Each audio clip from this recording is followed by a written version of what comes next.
Right, just as a side experiment, I decided that I would wire up a 20k dual pot, which I do have in stock, Mr. Hammer, and put it on the upper limit.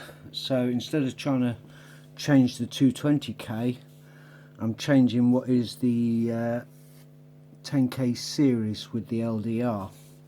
So I've got a 20k pot.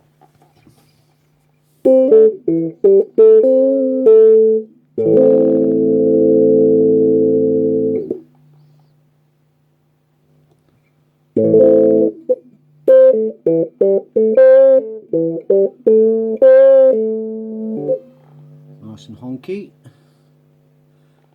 and hardly any resistance at all.